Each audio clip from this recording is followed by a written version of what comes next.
Sot, siç e dini, kemi patur një mbledhje të Komisionit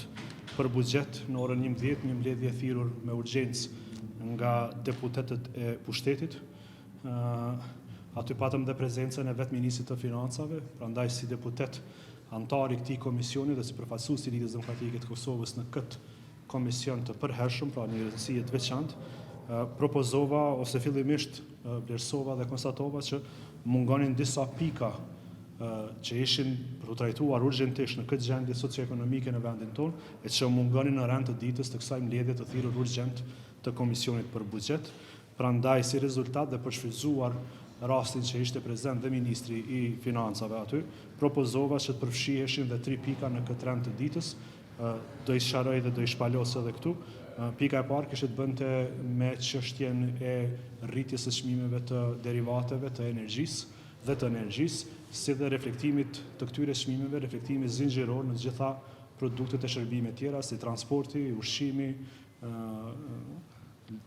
dhe inputet bujqësore dhe çdo aspekt i jetës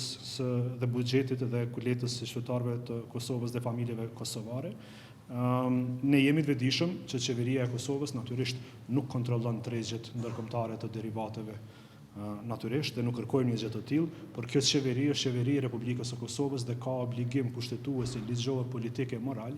që të mbrojë qytetarët e Kosovës nga këto rritje të çmimeve dhe të përkrahë ata që t'i bëjnë ballë këtyre rritjeve të çmimeve dhe prandaj kërkova që të përfshihej dhe pika në komisionin e sotëm në rand të ditës që të raportohej nga Ministri i Financave se çka po bën, nëse po bën diçka qeveria e Kosovës për të mbrojtur dhe përkrahur qytetarët në rastin e rritjes së çmimeve dhe nëse nuk po bën asgjë diçka, të paktën të na tregojnë se çka po planifikojnë që të bëjnë në të ardhmen për të mbrojtur qytetarët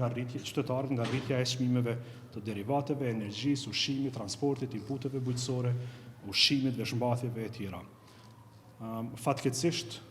deputetët e shumicës nuk e përkrahën këtë propozim, pra nuk u përkrah propozimi im që Ministri i Financave të raportonte për planet e qeverisë për përkrahur qytetarët në këtë gjendje të rënduar ekonomike nga rritja e çmimeve në çdo fushë. Njëkohësisht dhe kërkova që Ministri i Financave në këtë takim të raportonte rreth çështjes së pagës së 13 në RTK. Gazetarët e RTK-s nuk kanë pranuar pagën e 13, desha ta dëgjojmë. Kërkova që Ministri i Financave të raportoj pse nuk ka ndodhur një gjë e tillë dhe nëse Ministria e Financave ka plane për përmirësuar këtë çështje sa i përket pagës së 13 në RTK. Fatkeqësisht edhe në këtë rast kolegët deputet nga pushteti, nga shumica nuk e përkrahën këtë dhe nuk u kërkua që Ministri i Financave të raportoj. Dhe e fundit dhe e ngjashme me këtë të dytën, në media kemi parë të raportuar se edhe sektori i shëndetësisë nuk ka pranuar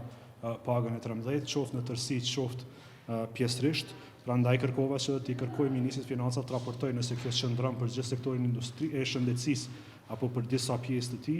dhe nëse qëndron e vërtet pse ka ndodhur një gjë e tillë dhe nëse ka ndodhur se si planifikon që Ministria e Financave të përmirësoj këtë lëshim, pra mos pagesën e pagës së 13 tek sektori i shëndetësisë. Është fatkeqësi që deputetët e shumicës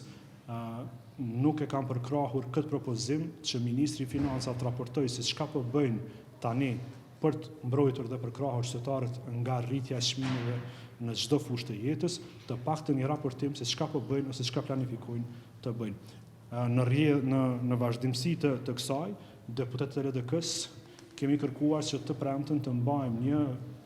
seancë të jashtëzakonshme ku do diskutojmë saktësisht për këtë temë. Shpresojmë që do të kemi prezent dhe përfaqësuesit të qeverisë për diskutuar saktësisht se çka po bën qeveria e Kosovës për të mbrojtur e përkrahur qytetarët nga rritja e çmimeve, duke qenë vetëdijshëm edhe një herë po e përsëris që qeveria e Kosovës nuk është përgjegjëse për tregjet ndërkombëtare, por është përgjegjëse për qytetarët e Kosovës për të mbrojtur dhe përkrahur ata. Do shohim se do të zhvillohet edhe ky diskutim parlamentar të premte. Thashë do diskutojmë tema që kanë bëjë me çështjen që diskutuam sot. Diskutimet e tilla mbahen në nivel të kryetarëve të partive, prandaj në këtë moment e kam pamundur të komentoj shtesë. E para,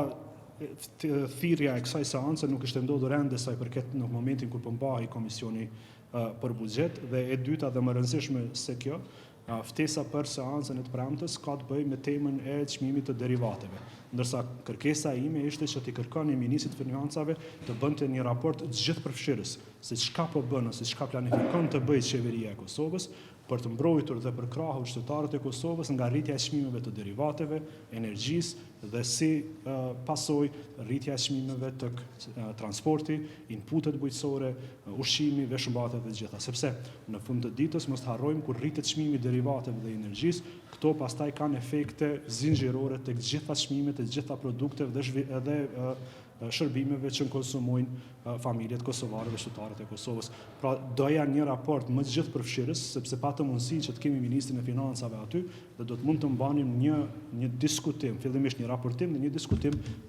diskutim më përmbajtësor me vetë ministrin e financave i cili dhe menaxhon buxhetin ose kuletën e shtetit. Teknikisht ato do të mund të ngritën nga deputetët e kuvendit, seanca ftohet kryesisht me temën sa i përket temës së rritjes së çmimeve të derivateve. Prandaj dhe thash, pasi që seanca natyrisht ka një temë të caktuar, sepse kështu e do rregulloria e kuvendit, që ftohet për një temë të caktuar, kisha mundësinë që si deputet i kuvendit dhe si antar i komisionit për buxhet kishim prezent ministrin e financave, doja të shfrytëzoja mundësinë që me ministrin e financave të diskutonim haptazie publikisht se cilat janë planet ose veprimet aktuale ose planet e ardhshme të Ministrisë Financave edhe për çështjen e çmimeve të derivateve, ushqimit e tjera, por edhe sa i përket pagës së 13 RTK-s dhe pagës së 13 tek sektori i shëndetësisë. Fatkeqësisht kolegët deputet nga shumica nuk përkrahën këtë çështje dhe mbeti aty për aty. Të premten mund të ngritet nga deputetët, por seanca parashqihet me një temë të vetme që është çështja e derivateve.